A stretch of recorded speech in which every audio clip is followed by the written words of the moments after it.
Oke, selamat malam para sedulur YouTube, ketemu lagi dengan saya Agung Wijanarko. Oke, para sedulur, seperti biasa di malam hari ini saya pengen ngajak ngobrol sedulur-sedulur saya, sobat-sobat saya, teman-teman saya sudah subscribe dan join di kanal YouTube saya ini. Masih kita akan ngobrol seputaran berita terbaru sepak bola, seputaran informasi terbaru sepak bola. Jadi teman-teman, kalau teman-teman ini agak terganggu, di luar tuh ada suara belalang, suara jangkrik atau gangsir, karena memang rumah ini masih rumah kebun ya, di sekitarannya kebun. Jadi teman-teman, berita yang mengembirakan ya, timnas kita lolos ke babak 16 besar dan akan bertemu Australia. Yang mana semalaman saya nunggu nonton tuh Oman sama apa? Oman sama Kirgistan ya, gitu kan. Saya pikir tadi malam sudah tertinggal tuh Kirgistannya. Babak pertama 1-0. Akhirnya saya tutup lah HP itu kan. Saya nggak mau lihat lagi nih, aduh udah nggak lolos di timnas kita ini gitu kan. Tapi ketika pagi saya buka ternyata bisa draw 1-1 sesuai dengan harapan, dan akhirnya satu slot yang tersisa untuk peringkat 3 terbaik timnas kita masuk, timnas kesayangan kita, timnas Garuda, timnas merah putih akhirnya lolos ke babak 16 besar. Yang jelas kita hari Minggu bertemu dengan salah satu tim papan atas Asia, yaitu Australia ya teman-teman. Jadi kalau kita bandingkan, timnas kita lagi-lagi ini kalah segalanya ya. Timnas kita ini kalau kita lihat dari ranking, Australia itu sekarang posisinya posisi peringkat FIFA-nya 24. Mirip sama Jepang 19 ya. Terakhir Australia itu kemarin peringkat 26, tapi kemudian dia jadi juara di grup B ya, di Piala Asia ini naik sekarang ya, seperti ke peringkat 24 dunia. Dan Indonesia itu kan dari peringkat 146 kalau nggak salah sekarang peringkatnya naik ya, di peringkat 142 setelah berhasil mengalahkan Vietnam gitu kan. Nah kalau kita lihat dari segi peringkat juga jauh ya, peringkat 26 kemudian berhadapan dengan peringkat 142. Ini kalau dibandingkan dari peringkat. Dan Australia sendiri ini juara grup ya, kemarin mengalahkan India 2-0, kemudian mengalahkan Syria 1-0, kemudian melawan Uzbekistan 1-1. Yang jelas pemain-pemain Australia ini kebanyakan lah pemain-pemain yang bermain di liga-liga Eropa dan utamanya di Liga Inggris. Nah, kalau kita perbandingkan, dan pemain-pemain mereka sudah menjadi pemain inti ya dari klub-klub masing-masing. Contoh taruh kata seperti Matthew Ryan ini goalkeepernya, penjaga gawang Australia ini dari penjaga gawang utama daripada Real Sociedad ya, klub di Liga Spanyol. Kemudian ada Marco Tolino ini dia salah satu pemain ya, winger daripada klub Skotlandia, Glasgow Celtic ya, Marco Tolino. Kemudian ada Jordan Bosch ini bahaya ya. Jordan Bosch nih di back kirinya Australia ini main di klub liga profesional Belgia yaitu Westerlo. Kemudian tadi kalau ada wawancara di depan itu ini adalah James Sutar gitu kan. Harry James Sutar ini center back daripada Leicester City ya, yang sekarang memperkuat Australia. Ini center back Leicester City ini tingginya agak sembarangan ini. Kalau Elkan Bagot sekitar 195 atau 190 berapa, ini Harry James Sutar ini 198 cm ya teman-teman. Terus wingernya ada Craig Goodwin ini main di Liga Arab Al-Wahda. Nah yang paling terakhir yang memang saya lihat memang sangat berbahaya adalah ini ya teman-teman, ini Jackson Irvine ini attacking midfielder Australia yang main di Hull City. Kemudian ada Cameron Burgess ini left back yang main juga di Ipswich Town ya, tempatnya Elkan Bagot main. Tapi pemain-pemain Australia ini udah pemain-pemain senior yang menjadi pemain kunci, pemain inti di klubnya masing-masing gitu kan. Nah kalau kita lihat dari permainannya kemarin, saya nonton lawan India, kemudian lawan Syria, terakhir lawan ini yang bahaya ini ya, memang ini ya yang berbahaya ini Jackson Irvine ini ya. ketika ketemu India ini Jackson Irvine masukin gol, kemudian juga Jordan Boss ya left backnya, tapi pergerakannya sangat berbahaya dan kebanyakan memang pemain Australia ini kalau saya lihat posturnya sekelas Jackson Irvine ini tingginya 189 cm ya, tinggi-tinggi semua. Dan memang berbahayanya memang dari sisi kiri, sisi kanannya wingernya ya. Winger Australia Craig Godwin di sisi kiri, kemudian ada Marco Tolino di winger kanan. Ini bahaya banget ya. Kalau kita lihat, saya lihat ini memang dia nggak menang banyak, cuman betul-betul dia memanfaatkan dari winger-wingernya yang memang dribble bolanya bagus. Rata-rata ancaman golnya ini memang dari crossing ya. Ketika lawan India itu beberapa kali ancamannya memang via wingernya, kemudian umpan crossing. Walaupun juga dari tengah Jackson Irvine juga bahaya banget ini. Salah satu pemain inti attacking midfielder daripada Hull City ya, klub di Liga Premier Inggris. Jadi pemain-pemainnya ini kebanyakan bermain di Liga Inggris nih. Karena memang kedekatan daripada histori ya Australia sama Inggris ya. Nah memang kalau kita lihat memang timnas kita beruntung sekali ya kemarin ketika kalah sama Jepang. Kita betul-betul nggak berkutik tuh sama Jepang itu, ketika daripada penjaga gawang kita ya, kemudian ngoper ke back, ngoper ke full backnya untuk bola itu udah dikejar ya, langsung dipressure sama winger sama striker Jepang ini, pemain-pemain tengahnya langsung ngepung ya, sehingga kita kadang-kadang panik ya malahan. Dan kemarin susah untuk mengembangkan permainan karena ketika Jepang bolanya lepas dikuasai lawan, dia langsung pressure ketat itu pemain-pemain Jepang. Nah tampaknya permainannya Jepang ini juga mirip-mirip sama Australia. Ketika kalau teman-teman nonton ketika lawan India, lawan Syria gitu kan, lawan ini dia pressure-nya ketat, mirip-mirip permainan Jepang gitu kan. Dan bedanya kalau yang Australia ini kan fisiknya juga tinggi besar gitu kan. Yang jelas ini PR berat, merupakan tugas berat ya. Tapi kita berharap ini nggak ada draw-drawn sistem gugur teman-teman di babak 16 besar. Tapi memang Australia juga betul-betul fokus ya melawan Indonesia ini, dia nggak nyepelin. Kalau teman-teman tadi saya selipin video wawancara dari stasiun televisi Australia terhadap center back mereka, yaitu center backnya James Sutar ya. James Sutar diwawancarai gitu kan, si Henry James Sutar ini diwawancari oleh stasiun televisi dari Australia sana. Dia menyatakan dia sangat betul-betul partai ini akan sangat menarik, dan dia lihat Australia akan betul-betul serius ini ketika mereka akan tertantang ketika berhadapan dengan timnas Indonesia gitu kan. Ini tampaknya mereka betul-betul fokus ya, karena ini memang fasenya adalah fase sistem gugur, nggak ada main-main draw lagi teman-teman. Dan saya pikir memang pastinya akan kesulitan kita, karena memang ini dia setipe permainannya sama Jepang ya. Dan kalau ketemu Jepang juga dulu-dulu tuh rame ini Australia sama Jepang ini kan. Nah memang mungkin kalau kita pikir memang nggak ada pilihan lain ya, seperti cuman bertahan gitu kan. Selain bertahan kemudian melakukan serangan-serangan balik gitu kan. Nah yang paling bahaya kalau saya amati memang di timnas Australia ini adalah wingernya ini Craig Godwin sama Marco Tolino. Ini bahaya sekali ya. Mereka cepat sekali dan itu kayaknya dribble bolanya luar biasa dia.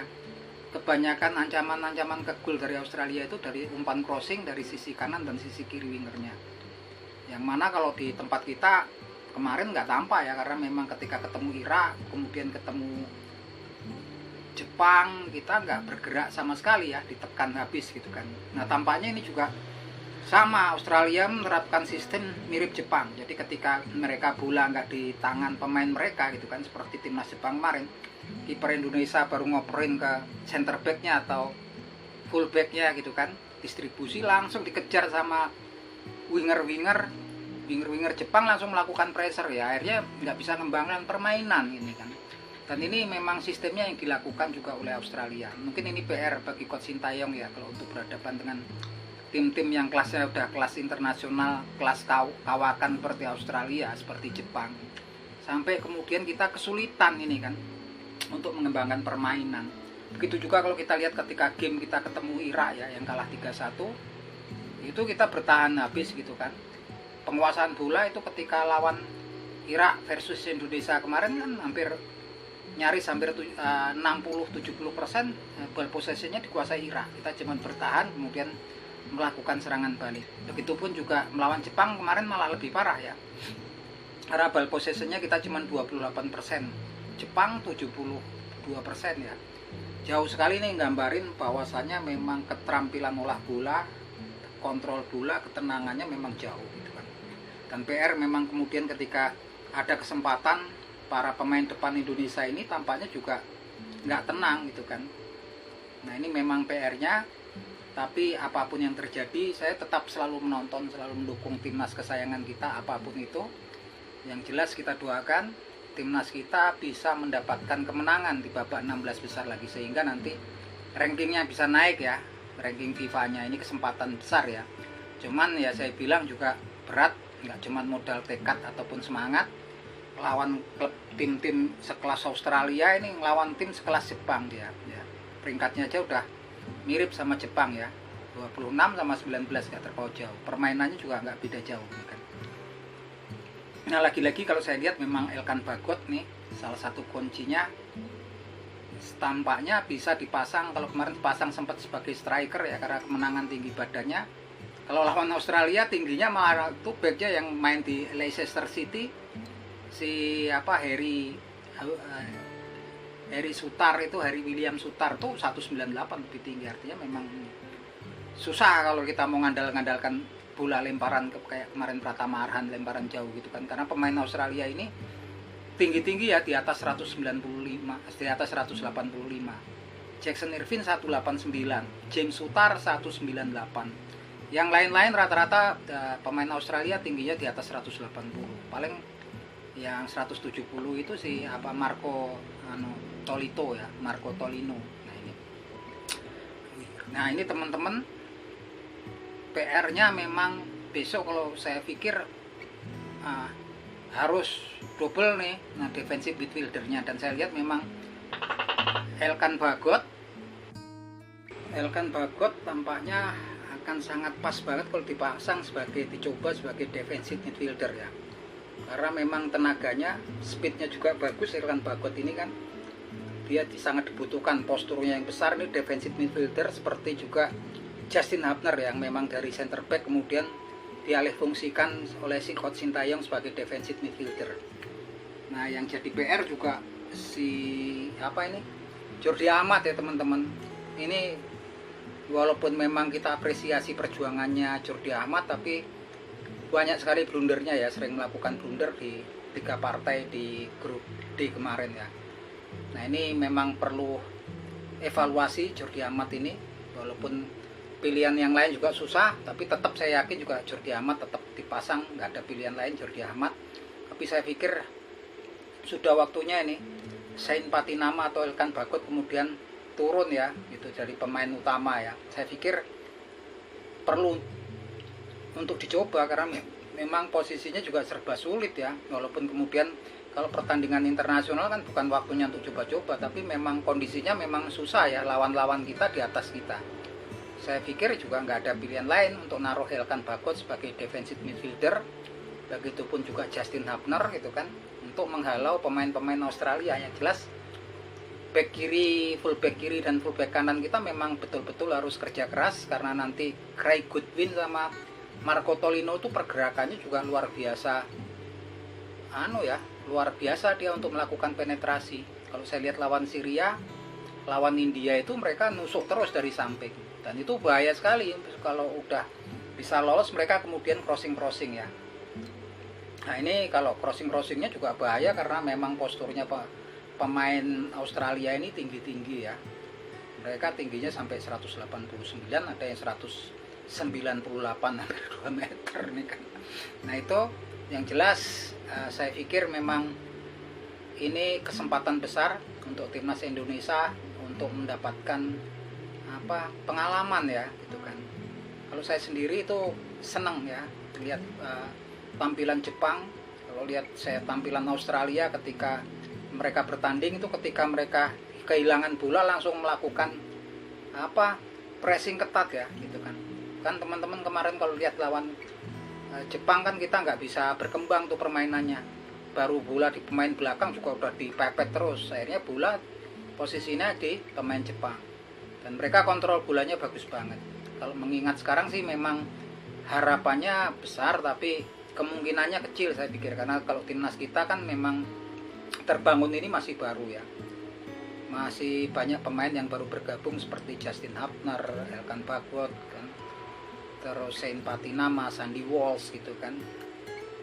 Mereka baru gabung kan sebagai naturalisasi baru sekitar 1-2 tahun ini ya. Tapi memang acung jempol untuk Justin Hapner, untuk si Jordi Amat, ini perjuangannya luar biasa. Walaupun kemarin si Justin Hapner juga blunder, gol bunuh diri. Jordi Amat juga kemudian membuat pelanggaran sehingga penalti. Tapi terlepas dari itu perjuangannya memang udah luar biasa untuk timnas merah putih. Kita tunggu aksi-aksinya juga Sandy Walsh nih. Sandy Walsh nih keren ya teman-teman.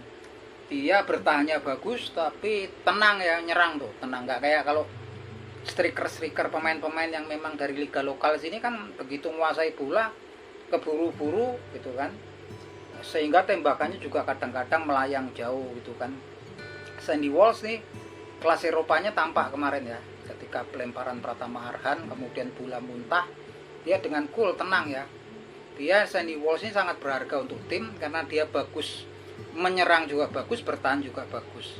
Sebagai fullback kanan juga bagus Sandy Walsh, tapi kemudian dipasang sebagai wingback juga bagus. Dan juga sepertinya kalau jadi defensive midfielder juga bagus. Dan saya pikir memang kalau kemudian Coach Sintayong kemudian mencoba Elkan Bagot sebagai defensive midfielder juga saya pikir juga akan sangat bagus. Dulu kalau teman-teman tahu seperti ada yang namanya pemain Belgia zaman saya tahun 2000-an 2001, Manchester City itu punya namanya Vincent Kompany. Vincent Kompany ini tinggi besar ya, seperti Elkan Bagot 190-an ke atas itu kan. Dia kadang-kadang sebagai center back di Manchester City, tapi kadang-kadang dipakai sebagai defensive midfielder ya. Ini keren ya. Dulu zamannya Roberto Mancini dulu kan, ini kan. Ini Vincent Kompany ini jadi palang pintu kuat untuk Manchester City. Vincent Kompany juga di timnas Belgia juga sebagai central defender, kadang-kadang juga defensive midfielder. Nah, saya pikir Elkan Bagot kayaknya kalau dibentuk menjadi seorang defensive midfielder juga bagus. Walaupun kalau pertandingan internasional sebenarnya nggak pas untuk coba-coba, cuman memang saat ini lawan-lawan kita memang di atas, posisinya di atas timnas kita ya. Timnas kita ini timnas yang terlemah ya di Piala Asia ini dari sisi peringkat FIFA-nya ya, 146. Sekarang naik ya 142. Jadi memang kita jangan terus menyalahkan pemain naturalisasi, menyalahkan Coach Sintayong gitu kan, karena memang timnya baru terbentuknya baru sekitar 1 atau 2 tahun belakangan ini kan tergabungnya kan pemain-pemain baru lagi mix, dan ada barrier bahasa juga kan dari pemain-pemain baru.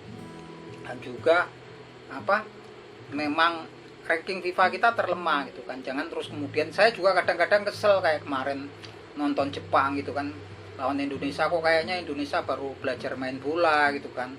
Lawan Irak cuman dikutak-katik, mereka yang menguasai bola terus. Tapi kalau kita tahu sejarahnya, juga tahu tentang kiprah lawan-lawan Indonesia, pastinya kita ngerti. Sekelas Jepang, sekelas Jerman juga digilas ya 4-1 gitu kan. Sekelas Uruguay itu main seru sama Jepang juga ditekan walaupun kemudian 1-1. Sekelas Syria 5-0, Birma 5-0 juga ketemu Jepang. Jadi kita harus tahu memang lawan-lawan kita di atas kita. Tentunya kita berharap banyak, sekecil apapun peluangnya, kita berharap banyak bahwasanya di hari Minggu nanti timnas kita bisa menang melawan timnas Australia, sehingga peringkatnya naik. Dan saya berpesan sekali lagi, nggak lupa dengan Bapak Erick Thohir, agar proses Ragnar Orakmangun, si Tom Haye, Martin Paes, kemudian Nathan Joaon juga dipercepat ya, karena memang bulan Februari udah pemilu, takutnya blunder ya gitu kan, karena memang lawan kita masih berat nih posisinya di kualifikasi Piala Dunia. Tapi kita berharap kalau nanti ada tambahan dari pemain naturalisasi, insya Allah kita bisa lolos di Piala Dunia. Insya Allah harapan kita semua ya teman. Berharap kan boleh ya teman-teman. Jangan cuman kritik kata terus seperti kritikus sepak bola yang ada di Indonesia. Orang luar aja menghargai kok sekarang kemampuan daripada pemain-pemain timnas sepak bola Indonesia, kok kita sendiri malah mencerca terus gitu kan. Oke, itu aja teman-teman. Matur nuwun udah mau nonton video saya. Jangan lupa subscribe sama press bell-nya supaya teman-teman dapat notifikasi kalau saya bikin video baru. Semoga terhibur teman-teman. Akhir kata salam seduluran dari saya, dari Agung Wijanarko dari Yogyakarta.